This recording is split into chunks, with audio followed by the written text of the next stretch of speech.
grand jury de RFM. Si sur votre bulletin de naissance, il est mentionné né à Dakar, vous êtes sans doute un privilégié à vie, puisque cette mention pourrait disparaître des actes de naissance si la ville de Dakar est supprimée en tant que collectivité territoriale. Le débat, la polémique lancée depuis la dernière sortie du ministre des collectivités territoriales, du développement et de l'aménagement des territoires, porte-parole du gouvernement, Oumar Gueye, qui estime que les villes de Dakar, Pikine, Guédiawaye, Rufisque et Thiès n'ont plus leur raison d'être à ses yeux et au vu du Code général des collectivités territoriales. Le maire de l'une de ces villes, Guédiawaye, est donc notre invité. Bonjour Aliou Sall. Bonjour Babacar. Et vous êtes également le président de l'Association des maires du Sénégal. Pour combien de temps encore, si la ville de Guédiawaye est supprimée? On verra. Êtes-vous du même avis que le ministre des collectivités territoriales? Oui, je voudrais d'abord, après vous avoir remercié, dire qu'effectivement, si il est mentionné sur votre bulletin de naissance né à Dakar, sachez que vous êtes un grand privilégié parce qu'il n'y en a plus en fait depuis 2014. Parce que depuis 2014, avec l'acte 3 de la décentralisation, les compétences en matière d'état civil ont été totalement transférées vers les communes. Donc la mention né à Dakar, né à Guédiawaye, né à Rufisque ou à Thiès, elle n'existe plus depuis 2014 et ça c'est du fait de l'acte 3. Donc c'est vrai, il y a des questions de nostalgie et ce débat qui vient de survenir sur la question de la ville est aussi beaucoup teinté de nostalgie. On parle de disparition de la ville de Dakar comme s'il s'agissait de prendre des bulldozers, de raser l'hôtel de ville, de raser les services de la ville et même peut-être pourquoi pas de raser la ville. C'est un débat qui est devenu trop passionnant, mais moi je pense qu'il y a un moyen de débattre sereinement et puis de poser toutes les questions qu'il faut poser, mais dans le calme et la sérénité pour qu'on puisse arriver à une réforme de la réforme, puisque c'est de cela qu'il s'agit. Alors les arguments avancés par Oumar Gueye, c'est que ces villes doivent être tout simplement érigé en territoire départemental, la collectivité départementale. Des contre-arguments ont été opposés à Oumar Gueye, qui évoque le Code général des collectivités territoriales pour justifier sa thèse.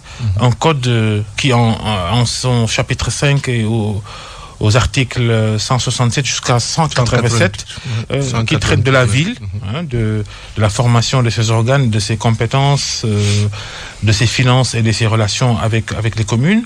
Et puis des décrets pris en 2014 justement, qui ont institué ces villes.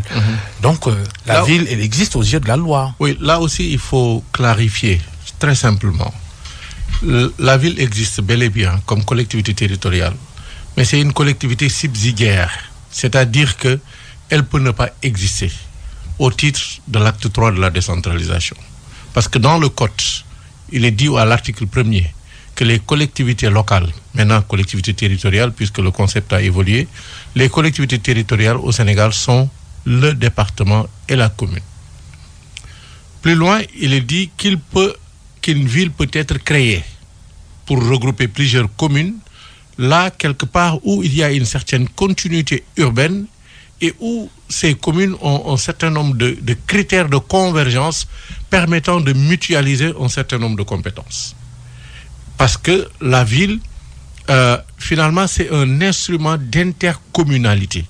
Le législateur, en écrivant ainsi la loi, a voulu susciter l'intérêt pour différentes communes de mutualiser leurs moyens. On nous avait aussi avancé l'argument selon lequel Dakar, Pikine et Guédiawaye ne peuvent pas avoir de conseil départemental parce que c'est de grandes villes.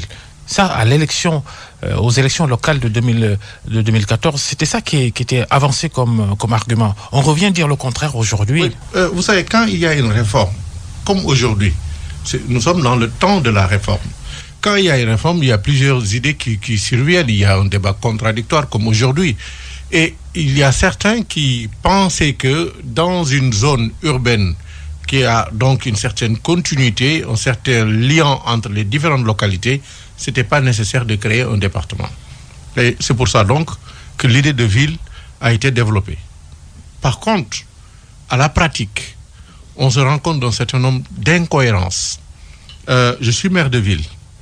J'ai du mal, et mes collègues maires de communes ont du mal à délimiter de façon nette la frontière de compétence entre la commune et la ville. Et donc, aujourd'hui, qu'on le veuille ou non, il y a nécessité à pourtant réformer. Des compétences clairement éditées dans le code des collectivités territoriales. Oui, mais quelque part, ce code présente aussi des faiblesses. Il faut accepter de le reconnaître. Si je prends un seul exemple, et c'est une question extrêmement sensible, la question du foncier. Il est dit que la ville a les compétences en matière de plan d'aménagement, de sol, de lotissement, etc. Et la commune a exactement ces mêmes compétences. Et cela a créé des soucis, ça et là. Autre exemple que j'ai à donner, on dit par exemple que la ville, tout comme la commune, ont la compétence d'aménager des cimetières, etc. La ville a aussi compétence de créer des rues, de fermer des rues, d'agrandir des rues, de même que la commune, sur le même territoire. Ça pose problème. Et il y a d'autres aspects qui sont des aspects économiques, financiers. En 2014, on le savait, Aliou Sall, avant de... Oui, mais c'est ce que je dis. C'est-à-dire qu'en ce moment-là, l'idée qui a prédominé, c'était d'encourager les communes à aller vers une mutualisation. Et comme c'était tout à fait nouveau, on s'est dit, le législateur s'est dit, si je ne fixe pas un cadre, il va être difficile pour les communes d'aller spontanément, librement vers une intercommunalité sans accompagnement. Et c'est ça l'idée de la ville. Et d'ailleurs, dans le code, parmi les obligations de la commune, il y a la nécessité de contribuer au budget de la ville pour demander à la ville de prendre en charge un certain nombre de compétences qui sont difficilement exécutables efficacement, en tout cas, à l'échelle d'une commune. Alors, dans les faits, il n'y a pas eu d'effort de mutualisation au niveau des communes. Dans les faits, il y a beaucoup d'incohérences, non seulement entre les villes et les communes, mais même entre les villes elles-mêmes, en termes de ressources. Aujourd'hui, on a du mal à avoir une répartition équitable des ressources. Vous voyez des villes qui se retrouvent avec une manne financière énorme. Je prends le cas de Rufisque, qui, c'est vrai, je dois souligner, qu'elle a perdu beaucoup de ressources du fait des coupes sur les ressources fiscales. Il y a beaucoup d'industries aujourd'hui installées à Rufisque et qui bénéficient d'exonérations fiscales. Nous l'avons d'ailleurs dénoncé. Ça, le président a dit qu'il faut corriger. Oui, il faut corriger. Mais si ces exos fiscales n'avaient pas eu lieu, Rufisque se serait retrouvé avec une manne financière dont elle ne sait même pas quoi faire. Parce que ses compétences sont tellement réduites. Au contraire de Guédiawaye, vous avez environ 2 milliards de budget à la ville. Un peu moins d'ailleurs. Cette année, nous projetons à 1,8 milliard, avec à peu près 500 millions en termes de fonctionnement et 1,3 milliard, 500 millions en investissement et 1,3 milliard en fonctionnement. La ville de Guédiawaye a une particularité. C'est une ville dortoir qui a énormément de difficultés de recettes, qui a énormément de difficultés pour prendre en charge les questions qui doivent être celles d'une ville, celles d'un département, les investissements structurants. Et moi, je veux qu'on pose ce débat. À quoi sert une ville? À quoi sert un département? À quoi sert une commune?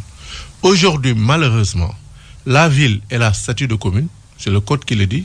La ville et les villes, et la ville peut être département dans les cas de Dakar, Pikine, Guédiawaye, où les limites de la ville coïncident avec le département. C'est quand même trop incohérent. Il faut qu'on arrive à quelque chose. On peut appliquer ces mêmes limites aux départements déjà existants. Les conseils départementaux, difficile de mettre la main sur un investissement et une réalisation. Oui, mais ça, c'est une autre question. Ça, c'est une question. Ça, c'est lié à la faiblesse des ressources des départements. Et d'ailleurs, c'est un des autres points sur lesquels nous, élus, nous avons travaillé.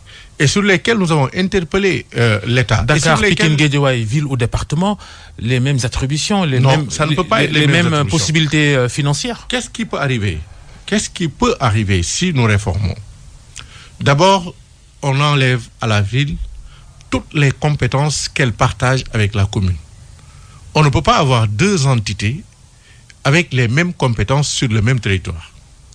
Alors, si on enlève les compétences de la ville qu'elle partage avec la commune et qu'on les transfère définitivement à la commune, il ne restera à la ville que les compétences d'un département. Alors, si on veut, on continue à l'appeler ville, puisque les gens tiennent à ce concept de ville, peut-être par nostalgie, mais je rappelle quand même que Dakar ne s'est pas toujours appelé ville. À sa création en 1886, c'était une commune. Plus tard, dans les années 90, elle s'est appelée communauté urbaine. Et l'exécutif local ne s'appelait pas maire. Mamadou Diop a eu à être maire, certes, mais à un certain moment, il était président de la communauté urbaine. Donc, qui s'est allé jusqu'à Rufisque. C'est allé jusqu'à Rufisque.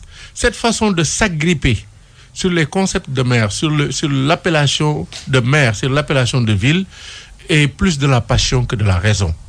Les symboliques aussi, c'est important. Oui, c'est symbolique. Mais qu'est-ce qui est symbolique finalement? Est-ce que c'est le nom ville qui est symbolique? Mais je rappelle que nous ne serons pas, si la réforme elle est exécutée, les seuls à avoir une capitale qui ne s'appelle pas ville. Ailleurs, à Abidjan, au Cameroun, dans d'autres pays européens, les capitales peuvent s'appeler région capitale ou district ou région simplement. Et donc c'est une question d'appellation. Moi, ça ne me gênerait pas demain, que Dakar soit appelé, je ne sais pas, la région capitale, puisque encore une fois de plus, c'est où Dakar?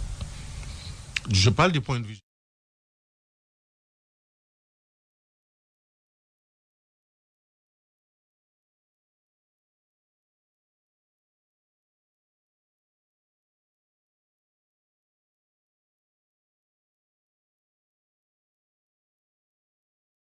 Qu'on revienne à cette réalité physique que vivent les gens en fait. Les gens qui habitent cette région, ils considèrent qu'ils habitent Dakar. Et donc la ville de Dakar, et cette entité-là, comment on va la gouverner? Moi, je pense que ça ne peut pas être gouverné à l'échelle d'une ville. On devrait pouvoir aller vers une mutualisation, une intercommunalité. Et d'ailleurs, il est prévu de mettre en place des pôles territoires et je crois que c'est l'occasion aujourd'hui de faire évoluer l'agglomération de Dakar vers un pôle territoire. Vous avez une position plutôt tranchée sur le sujet pour le président de l'association des maires que vous êtes. Votre association n'a pas encore délibéré sur la question. Sans embâche, vous cautionnez cette réforme-là. Pour vous, c'est nécessaire. Elle doit être appliquée. Vous savez, nous ne sommes pas une association qui délibère sur des questions aussi précises. Nous sommes une association qui nourrit le débat. Et nous nourrissons le débat non pas de façon exclusive comme un syndicat, mais nous nourrissons le débat avec les autres familles d'acteurs. Nous discutons avec l'État, nous discutons avec les acteurs du développement, nous discutons avec les populations. Et donc aujourd'hui, qui est plus à même de parler de ça? Tout un chacun est tout à fait libre. Moi, je suis là, certes, en tant que président de l'association des maires, mais je suis là aussi en tant que maire de ville. Ne l'oublions pas. Parce que tout le débat, on parle comme si, aujourd'hui, il est question d'enlever à Dakar ses prérogatives, alors que Guédiawaye est une ville, Pikine est une ville, et pas des moindres. En termes de population aujourd'hui, si on regarde les glissements démographiques, Pikine est devenu beaucoup plus peuplé que Dakar. Rufisque est une ville, Thiès l'est aussi. Donc, il ne faut pas qu'on focalise le débat aux limites du département de Dakar. Parce qu'en réalité, d'ailleurs, de quoi parle-t-on? On parle du département de Dakar. Parce qu'on parle des communes qui composent le département administratif de Dakar. Mais on ne parle pas de Dakar, parce que Dakar, c'est jusqu'à Diamniadio. Et maintenant, les motivations politiques de cette probabilité, on ne peut pas ne pas les mettre sur la balance. Aliou Sall, Khalifa Sall, ancien superpuissant maire de Dakar, adversaire sérieux du président Macky Sall, et qui pourrait rebondir. Ce n'est pas un peu ça aussi? Moi, je pensais que Khalifa Sall serait candidat à la présidentielle, pas à la mairie de Dakar, aujourd'hui. Si on y croit la dimension que ses partisans et ses amis et autres lui donnent, je crois qu'il aspire plutôt à être président de la République du Sénégal, mais pas maire de Dakar. Je n'ai pas appris qu'il soit candidat à la mairie de Dakar, premièrement. Deuxièmement, on doit quand même fonder nos projections sur la réalité. Un maire de Dakar n'est jamais devenu président de la République, donc je ne vois pas pourquoi subitement le maire de Dakar devrait être une menace pour celui qui est président de la République. Mamadou Diop n'a pas constitué cette menace, Pape Diop tout-puissant maire de Dakar n'a pas constitué cette menace. Les maires de Dakar peuvent faire perdre Dakar en président de la République. Oui, mais souvent. Dakar, c'est la capitale. Dakar, très souvent, a toujours été dans l'opposition. Ça n'a jamais empêché le président de la République du Sénégal, qu'il soit Abdou Diouf, Abdoulaye Wade, Macky Sall, de gouverner et de gouverner sereinement. Ça ne pose pas le problème. D'autant plus que, d'ailleurs, les dernières élections présidentielles et avant, mais notre coalition a gagné Dakar. Pourquoi on veut tout de suite aujourd'hui considérer que Dakar est perdu par notre coalition, puisque c'est nous qui avons vaincu lors des dernières élections? Non, c'est un faux argument. Il n'y a pas d'enjeu politique. D'autant plus que si on remplace la notion de ville par la notion de département, il y aura toujours un exécutif local. Celui qui va gagner, s'il est de l'opposition, il va être quand même président de Dakar. C'est même beaucoup plus proche de président de la République. Donc je ne vois pas pourquoi on met de la passion dans ce débat qui n'en est pas vraiment, qui n'est pas un débat politique, qui devrait être un débat technique permettant d'analyser réellement qu'est-ce que l'évolution institutionnelle peut donner aux populations. Si tant est que les villes n'ont pas leur raison d'être, est-ce que cela veut dire alors, Aliou Sall, que vous, par exemple, vous avez été depuis 6 ans maire de Guédiawaye inutilement? Ah non, pas du tout. Ce n'est pas ce qui est dit. J'ai été maire de Guédiawaye difficilement. Oui, parce qu'il y a des conflits de compétences, il y a des problèmes de ressources. Je le vis tous les jours. Mais en termes de bilan, je vous renvoie aux populations de Guédiawaye. Mais justement, quel est votre bilan à la tête de la mairie de Guédiawaye? Je peux pas tisser mes propres lauriers, mais je suis très à l'aise sur cette question. Et je sais que le jour où il sera nécessaire de faire son bilan, j'ai beaucoup de choses à dire. Cette émission, c'est 50 minutes, non? Je crois qu'il me faudra une demi-journée ou toute une journée pour aborder tous les aspects de mon bilan, qui aujourd'hui, les populations le disent, pas Aliou Sall, est totalement satisfaisant. Alors vous êtes fier de ce bilan? Oui. Alors, et j'ai pu le réussir. Pourquoi alors supprimer la ville de Guédiawaye? Alors, il faut qu'on se comprenne bien. Guédiawaye n'a pas de ressources. Nous avons développé beaucoup de projets à travers des partenariats. Justement, nous avons fonctionné en quelque sorte comme un département. Parce que, au lieu de vivre sur des taxes de marché qui n'existent plus puisqu'elles appartiennent aux communes, sur des taxes de publicité qui appartiennent désormais aux communes, sur des questions de proximité comme la gestion des postes de santé et autres qui appartiennent désormais aux communes, nous avons travaillé sur la planification. Nous avons travaillé sur la coopération, y compris la coopération décentralisée. Et nous avons travaillé sur des projets transversaux. Et c'est ça le rôle d'un département. Et je suis sûr qu'ailleurs, les gens étaient obligés de travailler ainsi. Quand je vois comment la ville de Rufisque a essayé de se développer à travers des projets structurants, en travaillant sur la baie de Rufisque avec des projets extrêmement impactants, qui n'a pas vu encore le jour, mais qui est à l'étude.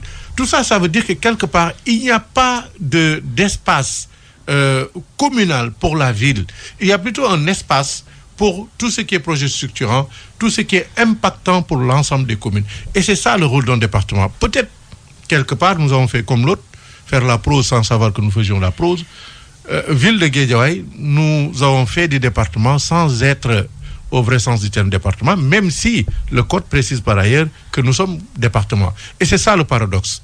On ne peut pas avoir une entité qui soit une commune, qui soit une ville, qui soit un département.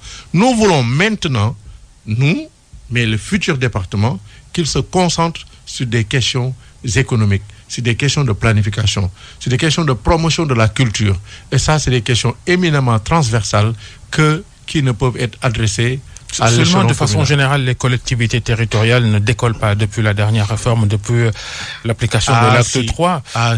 Le sentiment général semble être on ne sait pas à quoi ça sert finalement. Ah non. Nous avons joué un rôle déterminant dans la vie des populations à différentes occasions et depuis 2014, depuis l'acte 3. On parle de toutes les collectivités territoriales. Je parle généralement de toutes les collectivités territoriales. D'abord, en termes de ressources. Aujourd'hui, les transferts de l'État s'élèvent à plus de 55 milliards entre les fonds de dotation et les fonds d'équipement. En 2012, ces transferts étaient de 25 milliards, plus que doublés. Pour près de 400 collectivités territoriales. Oui, mais c'est ce que nous sommes en train de dire, qu'on se comprenne bien. Je veux dire, il y a plus du doublement des ressources affectées aux collectivités territoriales. Je dis 400, ça fait plus. Permettant. Un demi-millier de collectivités territoriales, 55 milliards. À peu près, on a 557 communes, 45 départements, etc. Donc, voilà. Et, je veux dire, les ressources ont beaucoup augmenté. Mais plus que les ressources de transfert, ce qui a véritablement changé, c'est que les collectivités sont devenues conscientes qu'elles étaient responsables de leur destin et qu'elles pouvaient imaginer leur développement en partant de leur potentiel local. Je peux citer beaucoup d'exemples, sans parler de Guédiawaye. Des communes aujourd'hui qui ont développé des projets industriels, avec des zones industrielles, vivantes. Je ne parle pas sur le papier, vivantes. Vous allez à Sandiara. Aujourd'hui, vous n'en citerez pas beaucoup. Non, mais je cite Sandiara. Je vais vous citer Malicounda. Je vais vous citer Madina Cherif dans le Kolda, qui travaille beaucoup dans l'agrobusiness et les rizicultures. Je vais vous citer beaucoup d'autres communes. Je ne veux pas citer ma propre commune. Mais c'est des collectivités aujourd'hui qui ont pu, avec des partenaires, développer des activités qu'on ne pouvait pas imaginer à l'échelle d'une collectivité locale. Pourquoi les jeunes de ces collectivités territoriales, les jeunes qui résident, qui sont peut-être nés dans ces collectivités territoriales-là, pourquoi ces jeunes veulent quitter le Sénégal, prendre des pirogues, risquer leur vie pour aller... Mais Babacar, vous me posez là une question vraiment qui n'a rien à voir avec les collectivités territoriales. Non, je dis, vous parlez d'industrialisation, vous parlez de développement local. Oui, mais Babacar, le chômage, je suis de la majorité, mais le chômage est un problème compliqué. Ça, il faut qu'on soit d'accord là-dessus.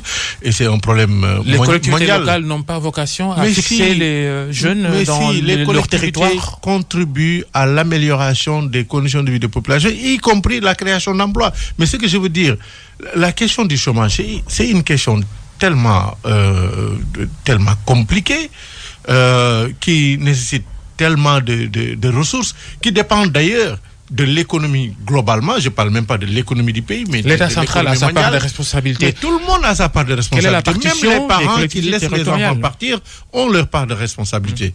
Donc, ça ne peut pas être pertinent aujourd'hui d'adresser cette question en ciblant, en indexant les collectivités territoriales. Avez-vous joué votre partition dans l'épanouissement, dans la promotion de l'épanouissement des jeunes? Mais tous les jours, je rappelle que parmi nos compétences, il y a les questions de jeunesse. Les questions de jeunesse, c'est quoi? Les questions de jeunesse, c'est faire en sorte que, en dehors du circuit même de l'école, qu'il y ait un cadre d'épanouissement culturel, qu'il y ait la promotion de la citoyenneté, que les jeunes puissent être formés.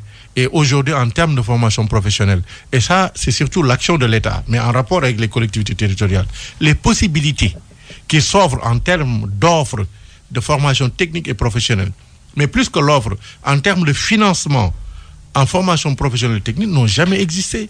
Aujourd'hui, qu'on se dise la vérité, les jeunes qui veulent se former, ils ont une palette, une panoplie de possibilités qui n'existaient pas avant. Et tout ça, je ne peux pas dire que ce sont les collectivités, parce que ce ne sont pas les collectivités, c'est l'État. Mais c'est l'État avec les collectivités territoriales. C'est l'action publique. Ce sont des politiques publiques globalement qui permettent aujourd'hui vraiment, qui ont permis d'évoluer, mais de façon sensible en termes de création d'emplois. Mais de là à justifier le départ de ces jeunes qui ont un problème dramatique par l'inaction. Justification partie peut-être. Oui, mais on peut. Moi, cette question me dépasse. Très franchement, je veux avoir l'humilité de dire que la question de l'immigration, le développement local, je ne comprends pas. Quand est-ce que le développement local, laissez-moi dire, je ne comprends pas un jeune qui se réveille en sachant qu'il a 50% de mourir dans l'océan parce qu'il a des difficultés, rassemble quand même un peu d'argent, 500 000, 1 million, je ne sais pas, 3 millions, pour prendre une pirogue et en sachant qu'il se suicide. Je ne comprends pas ça. Je ne crois pas que ce soit seulement économique. Je crois qu'il y a une part de psychologie collective. Il faut qu'on adresse sérieusement cette question, mais j'ai envie même de dire il faut qu'on prie, parce que moi ça me fait peur de voir des gens partir, des enseignants partir, des étudiants partir, des gens qui travaillaient, qui avaient leur salaire partir, des tailleurs qui travaillaient, qui vivaient correctement partir. Mais moi, ça, je ne le comprends pas. Et je ne peux pas analyser ça sous l'angle exclusif de l'économie ou de la création d'emplois. Parce que ce n'est pas pertinent de l'analyser de ce point de vue-là. C'est un problème qui nous dépasse aujourd'hui. Et donc, il faut qu'on s'arrête et qu'on réfléchisse beaucoup. Le développement local, quand est-ce qu'il va arrêter d'être un vain concept? Bon, moi, je ne fais pas de radicalisme comme vous. Ce n'est pas un vain concept. Par contre, il y a beaucoup de choses à faire dans la décentralisation. On a évoqué cette question de la ville, mais ce n'est qu'une question parmi tant d'autres que nous, élus, avons soulevé et avons posé sur la table. Par exemple, la question des compétences qui nous sont transférées et qui, en fait, en réalité, ne sont pas accompagnés souvent de ressources. Mais ça pose problème. Quel est l'impact aujourd'hui de la collectivité territoriale sur l'éducation dans sa collectivité, en dehors des fonds de dotation qui permettent plus ou moins d'aider un tout petit peu. Mais, par exemple, quand je prends l'exemple des départements, ça, il faut changer ça. On dit le département, il a la faculté de construire des lycées d'enseignement professionnel, mais il ne peut pas construire des lycées d'enseignement général.